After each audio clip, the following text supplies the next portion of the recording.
have words. Let's have words. Say what it's all about. We're gonna say what it's about. Have words. We're gonna talk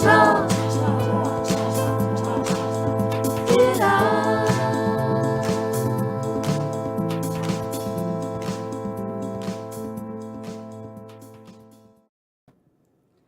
Hello, everyone, and welcome to Let's Have Words. I'm your host, Lara Samuels. We're here every Sunday, with some exceptions, like last Sunday. We're here almost every Sunday at 8 p.m. Eastern Time, and we're broadcasting on WWHR Internet Media from glorious southern New Hampshire, and this is a live program, and on this program, we like to talk. That's what we do. We have conversations.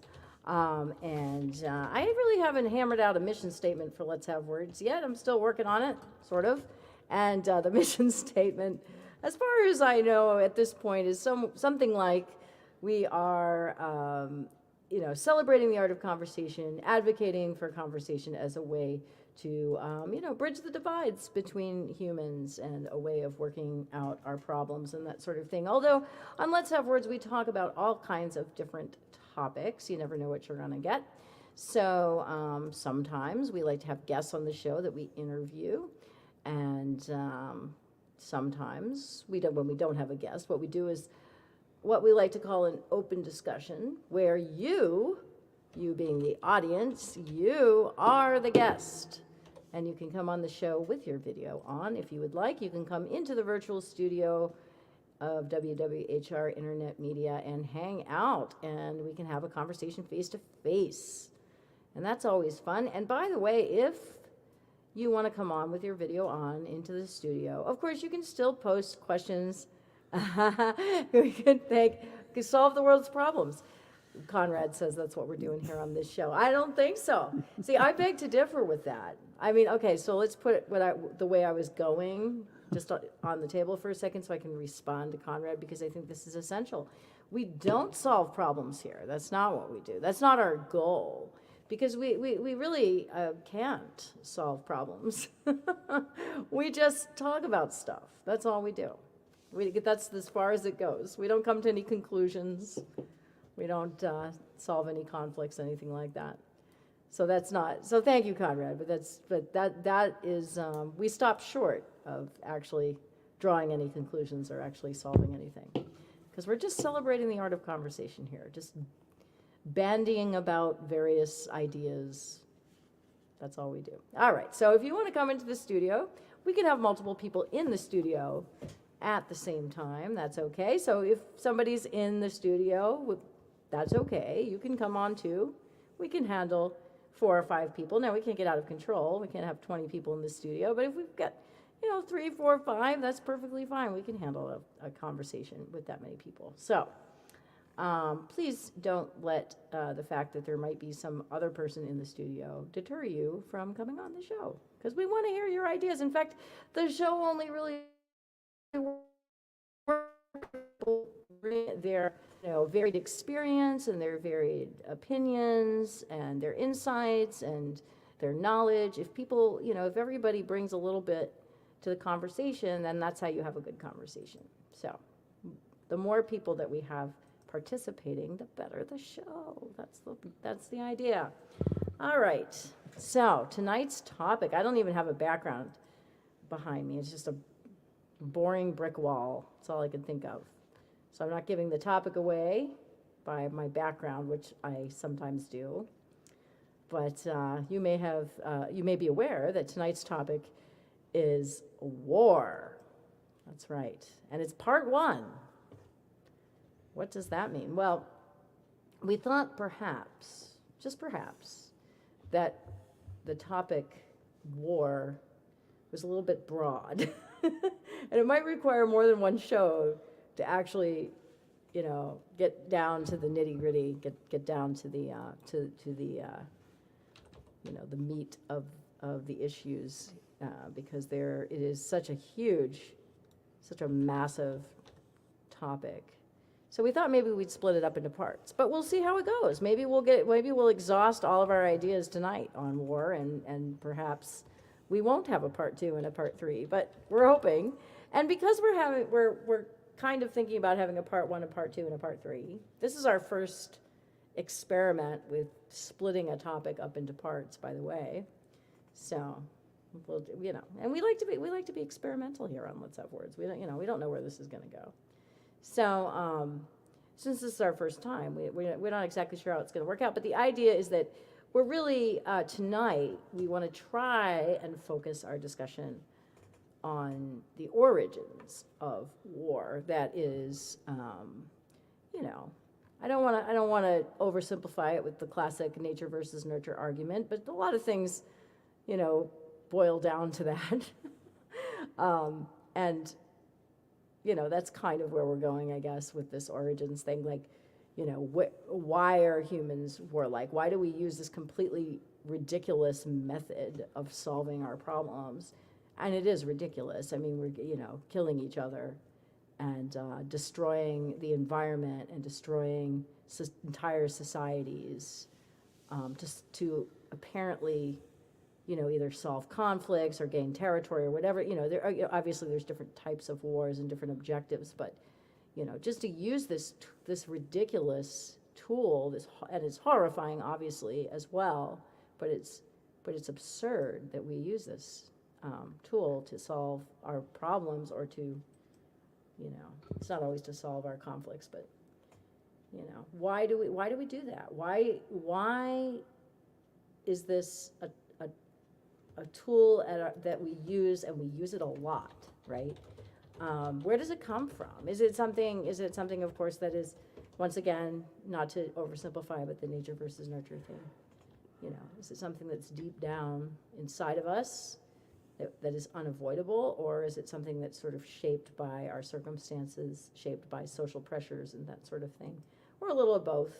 Usually it comes down to a little of both, right?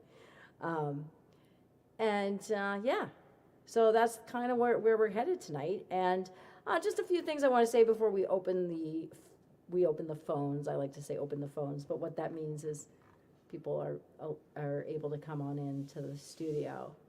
I just want to say, for the record, I would regard myself as I would say that I'm a pacifist. I come from a long line of pacifists and pacifist thinkers. Some people, I would say, in my family are pretty, I would say, extreme about it. I mean, to the point where, they wouldn't even use violence for self-defense. I mean, that's how extreme, right? Whereas I do think that there are times when, violence is unavoidable, and you kind of have to use it, usually because somebody's attacking you in some way, or, depriving you of something, So I do see the need. I mean, I don't want to call it a need, but I do see that sometimes circumstances force you into a situation where violence is the only solution. It's the only way out.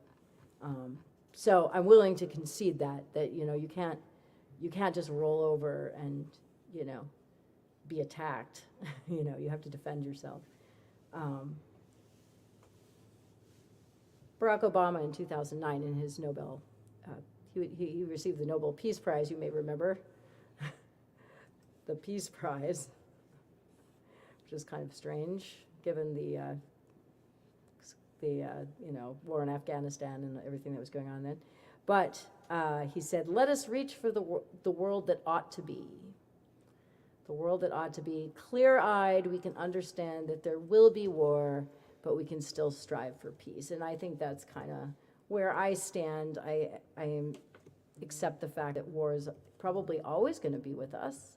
Although if you think differently, please, by all means, come on and defend your position. But I do think that war will always be with us. I think even if most humans are peace-loving, there are still going to always be a small fraction of the population that's going to use violence, and unfortunately, the rest of us have to share the planet with those people. So there's always going to be violence of some kind. However, I think that it's okay I think that we should always be striving towards peace. And in fact, I remember hearing an interview with Steven Pinker. Many of you may be familiar with him.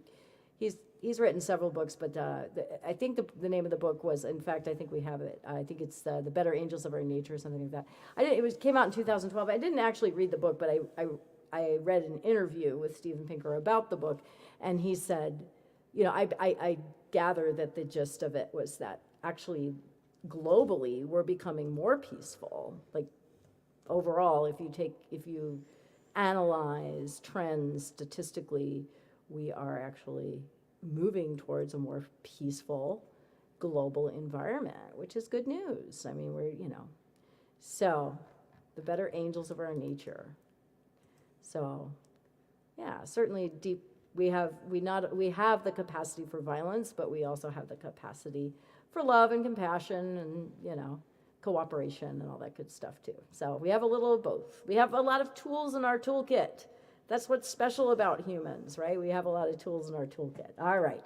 So there you go. Those are some of my random kind of a little bit, scattered thoughts on this topic, and here we go. So we're going to open the phones. If you'd like to come into the studio, once again, you can just come on with your video. You can use the link, and we'll let you into the studio, and we'd love to hear people's thoughts on this particular subject. So in the meantime, I'm just going to blab away about stuff. All right, so I do want to mention, this is kind of interesting, although I am a little skeptical of it. I want to say right off the bat that in 2018, a team of scientists claimed that, they uncovered a gene that is found in humans and chimpanzees, but not in other apes, that sort of is the war gene, okay? So that,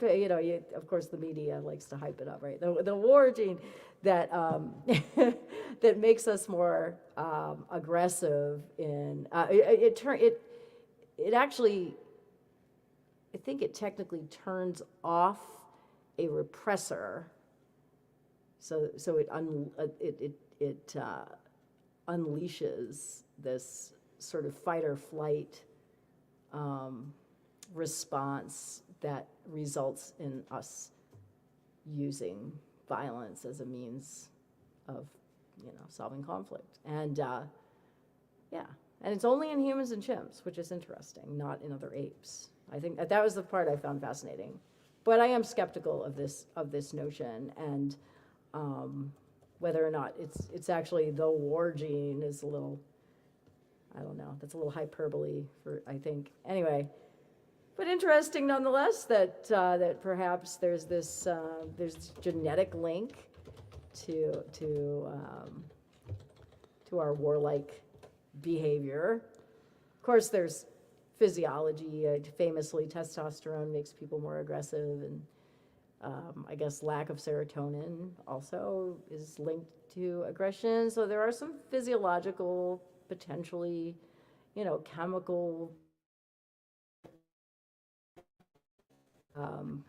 links to aggression. Now, whether that makes us warlike is another thing. It strikes me that wars are, a lot of modern warfare is a very planned thing. It's not like, a bunch of mad people out killing each other. It's more, a bunch of calculating people sitting in a room making decisions, making they're not fired up. It's not passionate or anything like that. It's just, a bunch of tactical decisions made by people, strategizing and stuff. I mean, that's a big aspect of war, and that has nothing to do with aggression, really, if you think about it. It's kind of interesting, kind of an interesting thought there. Chimps, our closest relatives, are notoriously aggressive. Jane Goodall said that she finally conceded, or she finally admitted, I guess, at some point, that chimps, given the right circumstances, could rip your face off. So definitely some violence there,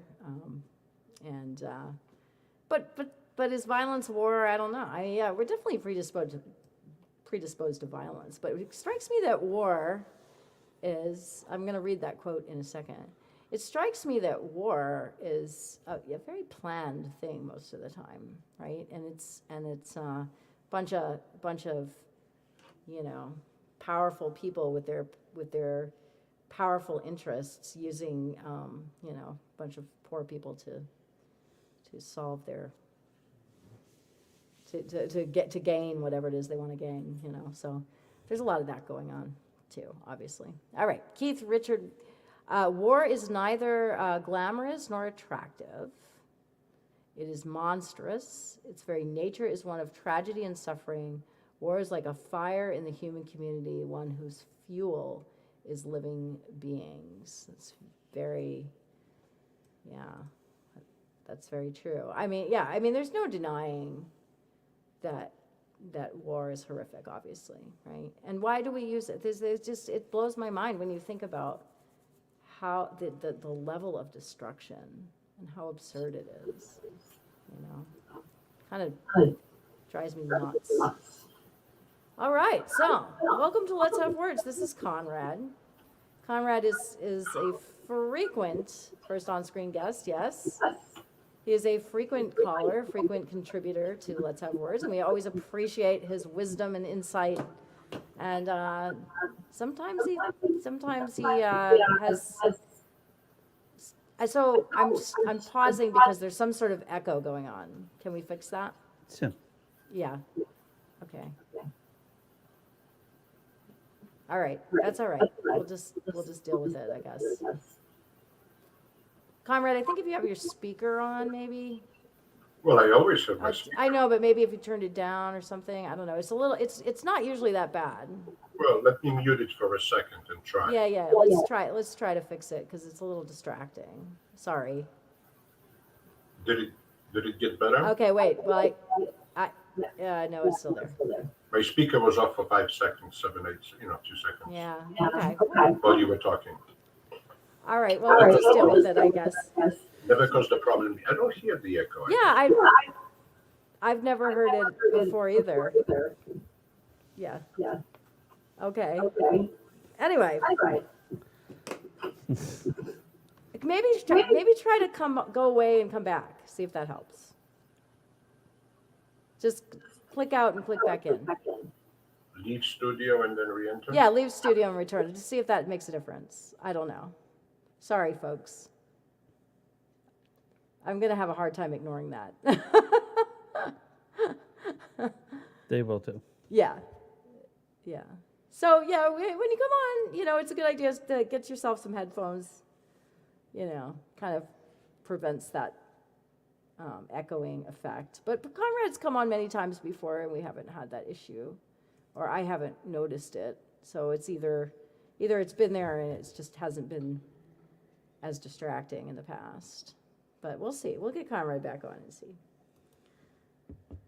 Yeah, so I understand that recently,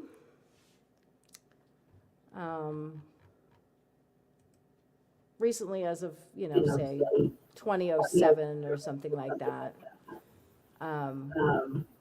that, anthropologists are starting to sort of reanalyze like some of the prehistoric evidence for human conflict, for war. And they're finding that there isn't a lot of evidence for organized warfare prior to about 12,000 years ago.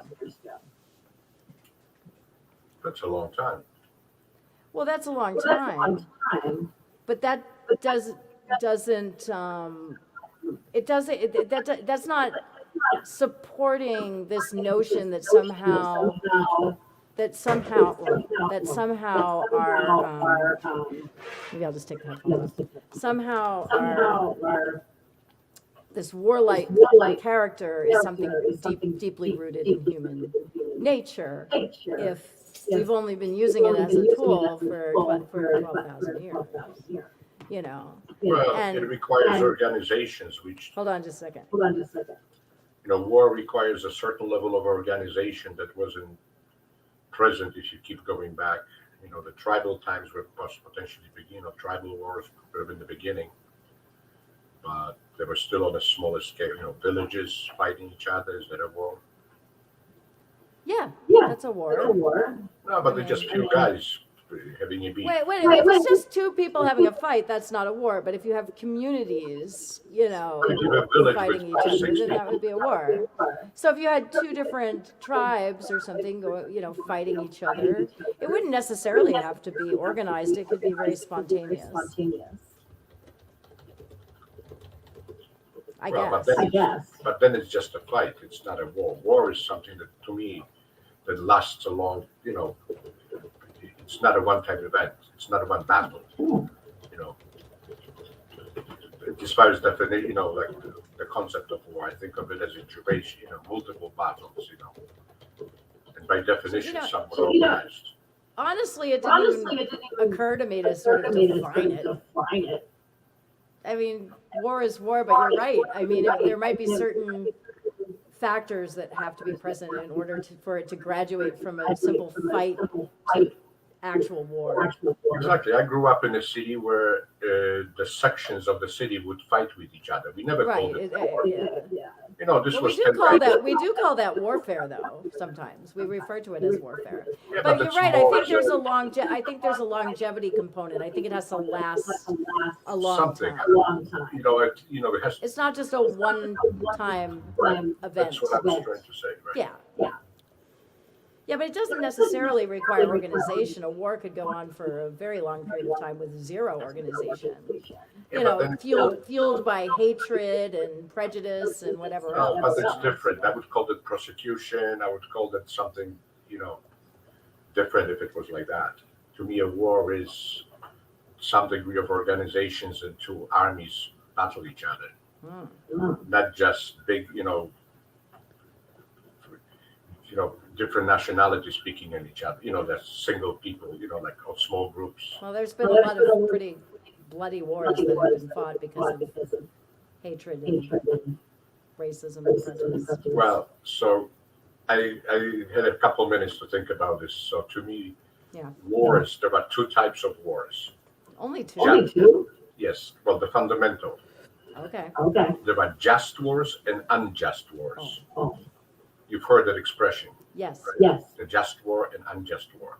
Yes. And that's so the just wars are actually good for humanity, I think. If you are being enslaved by another nation and then you get together, you build up an army and you start a war, more than an insurrection, like an insurrection, and then, you can win, you create a separate country now. Hey, you're here, you're there, don't, Sure. And meaning, so there are wars that are, like the Russian against Ukraine. There is a war of aggression. Right. That's or trying to acquire territory or trying to oppress another people. It's an unjust war. Yeah. But when Americans entered World War II, that was a just war. Do you know what I mean? For America. Yeah, well, I wonder if it has to do with self-defense versus aggression. Like a war. Well, I think it's the reason. It's broader than unjust war would be a war of aggression, and maybe a just war would be a war of self-defense. Because if you're being oppressed, if you're even within your own country, if you're being oppressed and you rise up against your oppressor, that's still self-defense. Well, I don't. Okay, to me that's. You're defending your rights. You're defending your human rights. Yeah, but it's not defensive instead. But it's not that you got attacked first and you defend yourself. To me, defensive war is when somebody attacks you. And I meant even when you start a war, you can, there are just wars that you can start for a good cause. You know what I mean? So there is such a, like the War of Independence in U.S. against England. Was that good or bad? Should have Americans started that, or should it? You know what I mean? Yeah. Well, sometimes it's the outcome is what determines whether or not it was just or unjust. Well, the outcome is, there's good and bad, obviously. Yeah. We went to the moon and we had slavery. I mean, we did good and bad. And Yeah. America became the leader of the world in many ways. So again, Not not always, We're in decline now. not always, Yeah. not always for the best, but no, war is tricky. It's easy to It just is a say tricky thing. that it's bad, but unfortunately, there are times you have to fight back or Well, there's fight. no doubt that it's horrible in in any way, but sometimes it's necessary. But you could never say that. I don't know that you could say it was good for humanity. Well, by good, it created Or maybe you could, right? Like if you rid the world of horrible, dictators. people like dictate. Right. I mean, in that sense, yes, I guess you could say it was ultimately good for humanity. Like the Roman Empire, the ancient empires. Sure. And I think, unfortunately, the just war. You know what I mean? But I wonder if we can eventually move to a period of global, I don't know, a period of time when war will no longer be used as a tool. Well, We'll eliminate it. it's becoming more like that. Old-fashioned Putin introduced it back, but Yeah. he's fairly old-fashioned, unfortunately. For better or worse. Yeah. But, well, as long as, to me, as we, as nations, abuse other nations less or stop doing it, that's when the reasons for war will disappear. Yeah. I'm not talking just a war of aggression. With Putin and Ukraine, that's clearly the bad, the unjust war. Right. So where do you think war comes from? I mean, do you think that it's inevitable? Well, nothing is inevitable, I guess, but to me, it creates progress in the sense that if you are enslaved and you need to do an uprising and you have to organize, and it is a sort of a war, not a war between nations, but a war between Of course, it's the war of peoples, races, or something, and that caused when it's a challenge. So war, for example, I hate to say the positives about it, but I always go both sides. War caused a lot of science to go forward. Nuclear. Oh, that's true. Yeah. The nuclear physics started because of nuclear bomb was the motivator. It was the major money that came into. As far as I'm not an expert on that, but that's what I seem to recall. I've read that fair amount of money went into physics and science, chemistry probably, because of war, because of creating better weapons, nuclear weapons in this case in particular. Which is, nuclear weapons are horrible. I understand. A lot of fundamental physics, though, came out of that. covered in the Exactly. process. Research and right. But it's not. That doesn't mean just because a lot of inventions moved forward because of the environment that was created, by the military-industrial complex. Right. That's Doesn't- exactly what. But that doesn't mean, though, that it's necessary in order for that to happen. I mean, I think innovation can progress without war. I mean, I agree, but war somehow seem to have accelerated. It happened 100 years earlier. You know what I mean? It happened earlier. Government would not have given money. Who knows when they would have, if there was no World War II and they didn't want to build a nuclear bomb. You know what I mean? In this particular example, yeah. it's a motivator. It's again, I'm not saying the wars are good. I'm not trying to defend it, but it has been part of human history, and some good came out of it. That's unfortunately. Right, but we don't know what would have happened if it had never happened, for example. I'm not a proponent of war. I know, I understand. But I just, in order to be just, sometimes you can only do it by force. Yeah. to defend And you your have to rights. protect yourself, and you have to defend your rights as well. And sometimes violence is the only method of doing that. Right, It's unfortunately, your only option in some cases.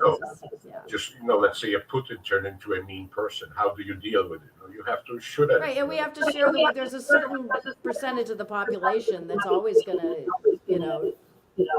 use those tools, and the rest of us have to share a planet with them. So, it's very nice for us to sit around and talk about, world peace, but not everybody is on board. So the whole globe would have to be on board. Yeah, and as we can see, Putin is an example, first one in a long time. He is. I guess. I don't know if there's one in a long time. We invaded. Well, there were Iraq. other wars in Cambodia. The Afghanistan. Cambodia was one of the more recent wars, right? It's like 20, 30 years ago now, but it's, well after World War II. How about our invasion of Iraq and Afghanistan? That was a response to them invade, right? Well, let's not go there because that could be an entire let's have words in its own right. But I Yeah, and think, I don't remember the I details. think you could draw a few. I'm not ready for that. Yeah, I'm not ready for that either, and I don't think I want to go there. But I think you could definitely draw some comparisons. I mean, there's been a lot of various invasions of sovereign countries over the years. But I wanted to tell you about this because I thought you would enjoy it in particular. So, have you ever read The Moral Equivalent of War? No, never heard of it. It's an essay by William James, who was a scholar, a psychologist, I think, a philosopher, psychologist. And he made this speech, but it was later published as an essay called The Moral Equivalent of War. Oh, there, it's gone. Called The Moral Equivalent of War. And and I didn't read the whole thing because I didn't have time, but I just kind of, I went through it quickly. But I was skimming it, I guess you would say. But he was talking in this speech. This was in 1910. So he was talking a lot about the American. So he's an American. He was talking about the American Civil War, and this was prior to World War I, obviously.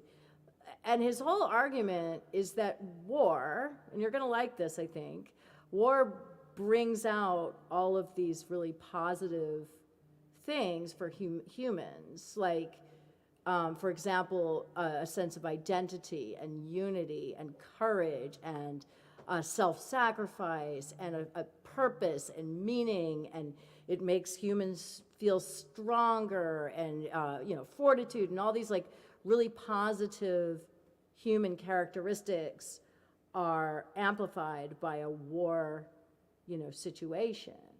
But he's in search of a moral equivalent to war. So he's saying, is there something else besides war that could, produce the same effect on the human character? Well, religion tried to do it. But does religion? So he also said that war makes feel alive and awake, and it gives them purpose and meaning. And religion might give you purpose and meaning, but I don't think it has that same sort of, vital That's right. I just effect brought it up that he's referring to.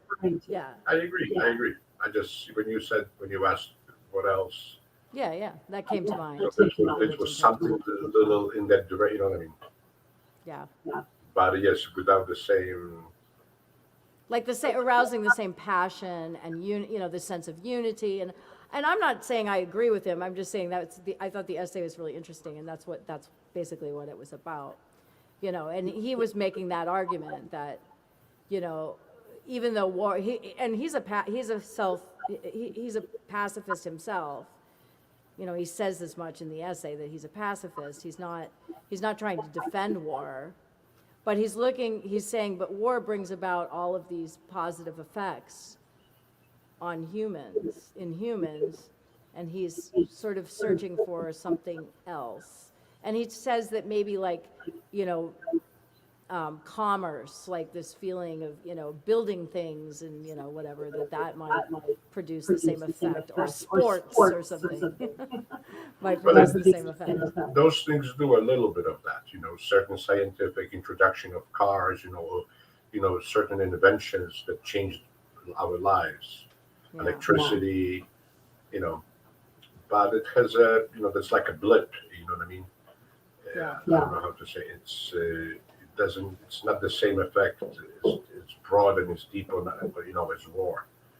You know, for example, I grew up in a world where being a fighter was the way to be. You know what I mean? Yes. And it's not that we wanted to start a war, but well, in a way, yes, we wanted to rebel against Soviet Union. Yeah. You know what I mean? It was you know, foreseeable. There's no way we're going to lose. You know, they're 10 times bigger, whatever. But we had this in us because we felt oppressed. You know what I mean? Yeah. And then the attitude of people, you know, is not so pro-peace. You know, opposite over here in the U.S. during Vietnam War, there was a huge pro-peace movement because it was a weird war. You know, when we did, you know, people felt we are doing it. No. Yeah. So it's. I think there's always people demonstrating for peace, but there just happened to be a huge movement in opposition to the Vietnam War. Right. But even World War I, World War II, there were protesters. You know, anti-war. Yeah, no, I'm sure. Yeah. Well, I don't see us doing away with war anytime soon, for sure. But I do think, like Barack Obama says, we should all work towards world peace anyway. Even though we know we'll never achieve it, we should just work towards it. It's important to try. And humans, I think, going back to this sort of human nature aspect of this discussion, you know, humans are just as capable of cooperation and compassion as we are, you know, aggression, and we can listen. I think that Steven Pinker book I was referring to, The Better Angels of Right Nature, I think that's his point.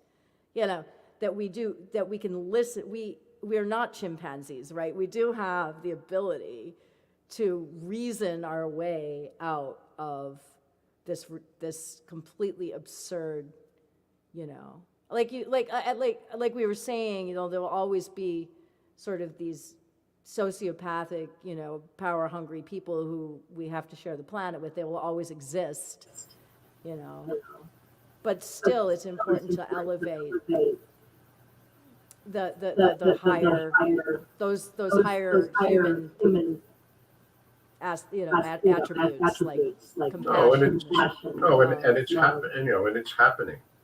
So, you know, it is happening. And it is happening, exactly. You know, it's slow. Obviously, it's not 5 or 10 years, maybe 100, maybe 2. But it's, you know, since World War II, there has, you know, over the years, there has been less wars. Yeah. You know, there were Napoleonic wars. You know, as you keep going back, in Europe at least, there was a lot of countries warring with each other. You know, there were times. Got it. And that a lot of that has stopped. So just to interrupt just for a moment, just to talk to the audience here. So this is Let's Have Words, and I'm not talking to frequent contributor Conrad about wars at the subject tonight. And we're talking about all aspects of war. We're sort of drifting away from the origins component. But that's okay. That's all right. That's what happens on this show. We just let the discussion kind of go wherever it goes, and that's perfectly fine. So if you would like to join, we can have more than one person in the studio at the same time, or you can post your questions and comments in the chat if you're you know, skeptical about the idea of coming on with your video on. It's perfectly okay. to post your questions and comments.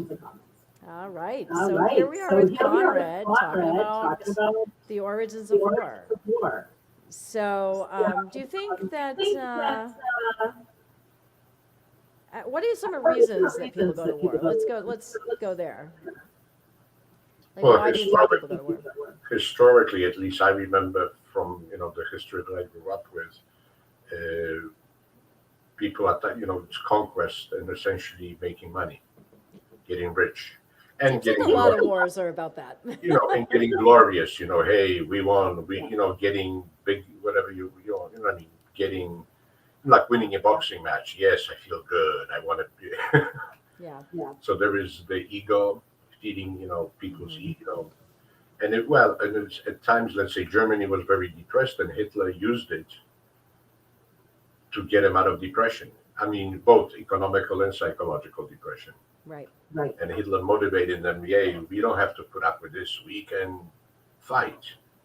And in that sense, that seemed just, and that for a certain amount of time. You know what I mean? Because he was what it turnn into was a monstrosity, but the original rationale made some sense. Was Popular in Germany. Right. It was sound He had the reasonable. support of a lot Right. of Well, the it sounded population. reasonable. You know what I mean? I'm talking about the 20s, not not 30, Yeah, I know. not 37, Yeah. but I'm talking about like whenever he started. And so war, in some ways, gets people a nation or Resources. Well, and it also That's gets another major reason wars occur. gives them hope. Hey, we can conquer our way out of something. Yeah. And Well, resources though are also another major right, and this reason why people go to war. For oil or right. rubber. There's always some sort of commodity involved, or often, not always, but often, diamonds or. Unfortunately, it gives people sort of a purpose, clear-cut purpose. As far as the war of aggression, we'll be richer, we'll live better. Vengeance. That's another reason why Well, that's people go to different. war. That's a little different. Is it? Yeah, but the wars are not start. I never heard of a war being started because of vengeance. Really? I thought a lot of sort of conflicts that have gone on for a very long time in one form or another, basically go back to a feeling, an ongoing conflict between people over territory or over, Yeah. past. Yeah, no, I'm sure you're right. I'm thinking about my own history where we're surrounded by, let's see, Germany, and they thought they were better organized, they could conquer. Power and greed, Ronnie says. Right. Yeah. So that's Exactly. So power and greed is what fuels most wars, I would say. Probably a good 2/3 of them. Yeah. Well, usually there are multiple layers, but greed and power are almost always there somewhere, See, and I know in the mix. in the olden days, wars were sort of looked upon much better because there were armies fighting somewhere in the field. The civilians were never affected until you got overrun, and then the civilians would be affected. You know what I mean? But this was before bombing. I'm talking about swords, horses, the 1,000 years of wars. They were so the warriors were looked upon like, hey, you are fighting for. Yeah, but weren't people always raping and pillaging and invading communities? There was always some of that. There was always some of yes. There was always some. I think that's always a component of it, really. Absolutely, there was always. I don't think wars have ever been just a couple of armies out on a battlefield duking it out. But that's how they were presented to people. That's what I was talking about. Yeah. Yeah, I wasn't talking about the full reality of that, but how they were looked upon. Well, it's like, hey, I want to be a warrior. Carrying a sword and going to a battle was an honorable thing to do. Oh, You know what I mean? sure. Yeah, well, that's always been a component of it too, and it still exists today. Like, convincing people that somehow being a warrior is, That's what I'm talking. is this noble Idolizing. thing. Right. So there was this idolizing war. Yeah. Again, for your country, not just for your pocket. To increase your pocket. Not robbing your neighbors. But that's how the rich and powerful people get the poor suckers to do their dirty work. Unfortunately, yes, it's You part know. of it. Absolutely. Absolutely. Convincing them that this is a great cause of some kind. Yeah. It Patriotism. gets much harder now than it was years ago. Hundreds of years ago. I'm talking about.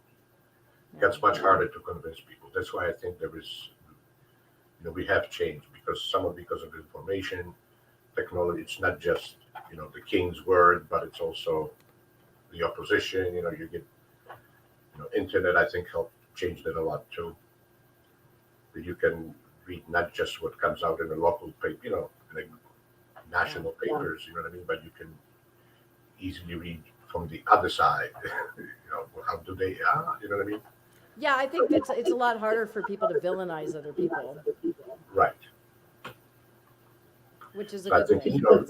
with internet you can do a little bit of both. You can exaggerate, whatever. Although my understanding is just to talk about the Ukraine-Russian conflict. I mean, in Russia, there's serious suppression of information, so that people in Russia think that many of them anyway think that this is a just war because they're being lied to. Right. And we were lied to during their Iraq invasion and Afghanistan. We were lied to, but we had more access to alternative, media and stuff. So we could, we do our own investigating. It wasn't a complete media blackout for sure, but there was certainly that. There's always the propaganda.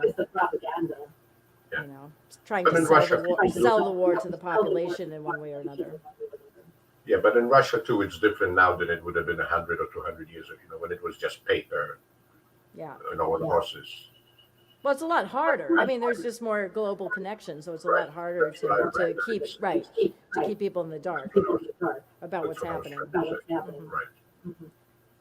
Yeah, and I think people in general are more connected, and we feel like it's harder to just sort of villainize people now. Because we're beginning to accept the fact, thank goodness, that we're all one big human family, and we all have the same basic wants and needs, and so it's harder to create this idea of the enemy, than it used to be, which is a good thing. That's a positive thing for sure. Right, like with Vietnam, Vietnamese were not our enemy. It was communists. Right.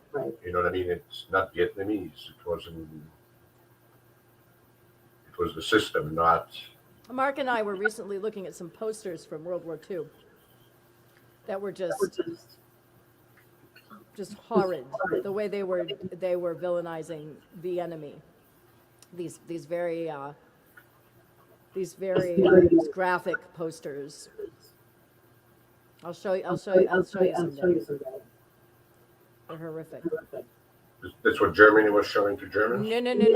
No. That's what Americans were being shown. Oh.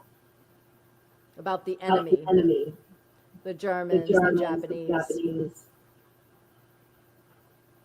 Basically pictures of, they looked really evil, and they were like dragging the women away and stuff like that, and doing evil deeds, and they were propaganda posters from World War II.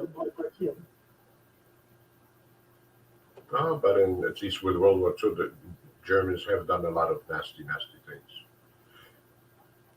Well, yeah, sure. But these were propaganda posters that were clearly trying to turn the entire population into these like they were evil, Right.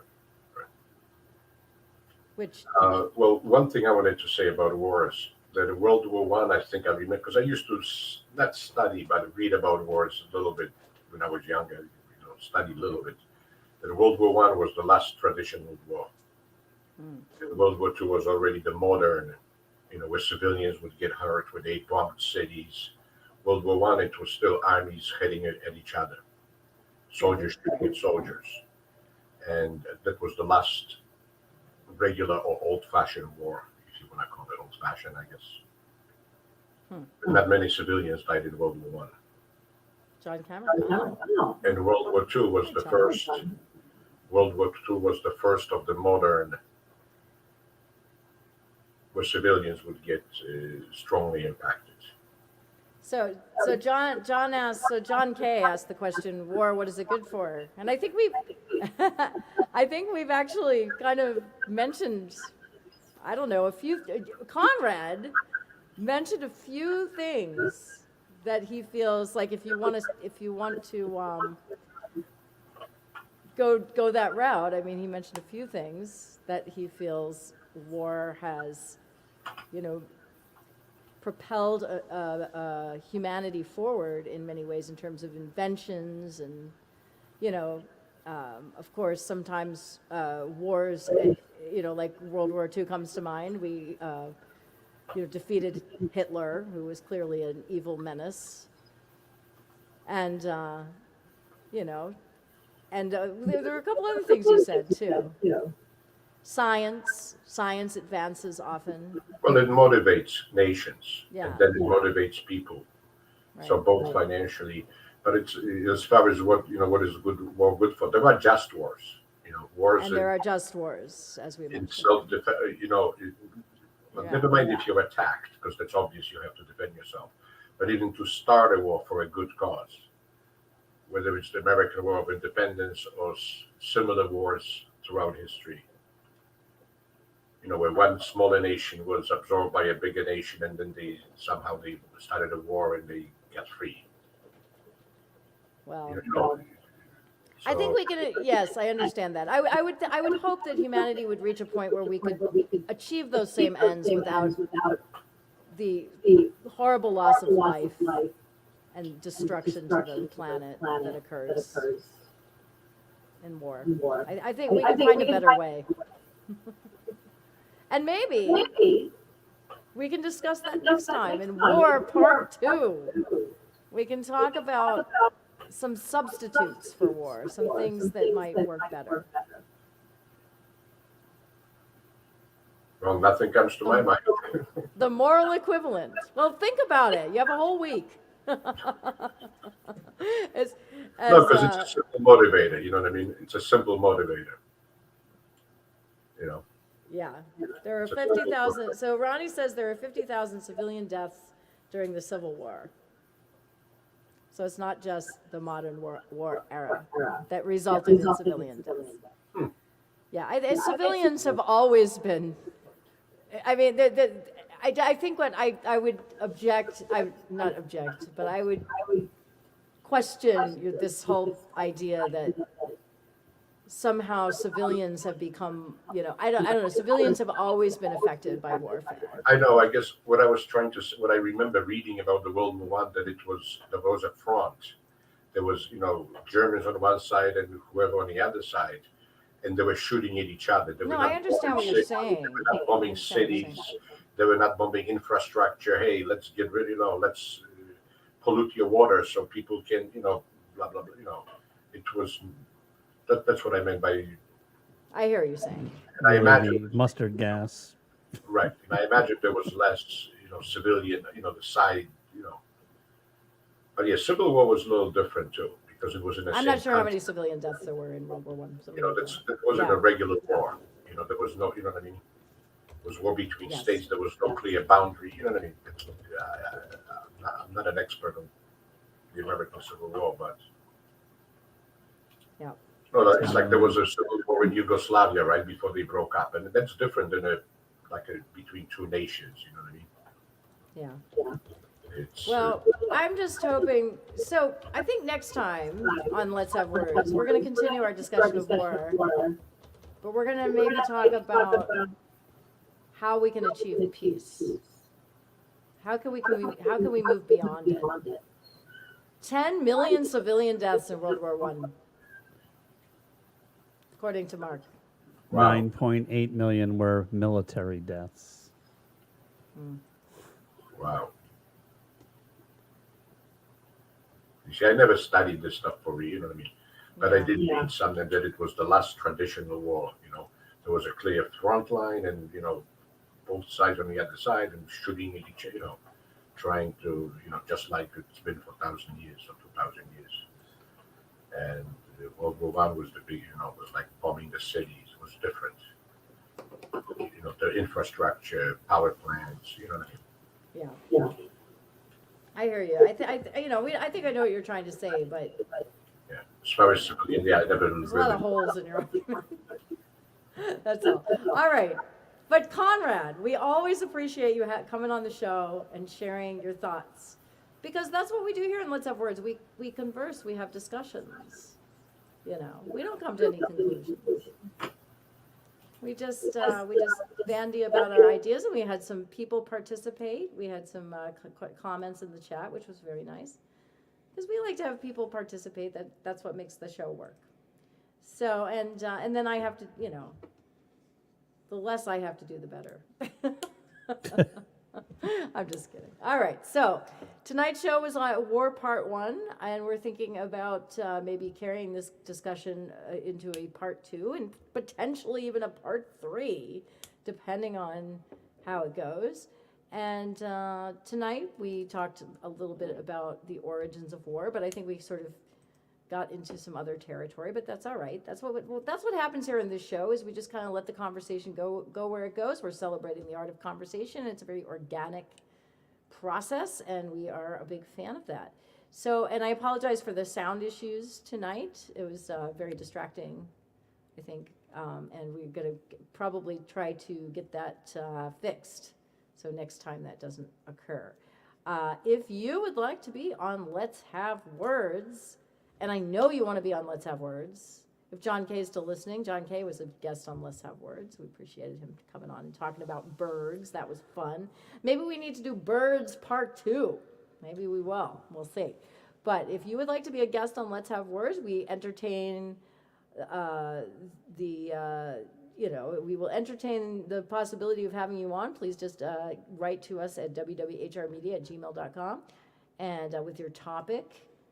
And yes, it's a very casual environment, stress-free. You can do it from your home, and whatever you want to talk about. We cover a wide range of topics, from the sacred to the profane to the mundane to the profound. Whew, all over the place. So please write to us. And or if you have an idea for a topic for open discussion, you know, we would love to hear some of your ideas on that as well. And so once again, please write to us at wwhrmedia@gmail.com, and please have a wonderful week, and we'll see you back here next week at 8 p.m. Eastern Time. I'm Lara Samuels. This is Let's Have Words. So checking out, and keep those lines of communication open. Let's have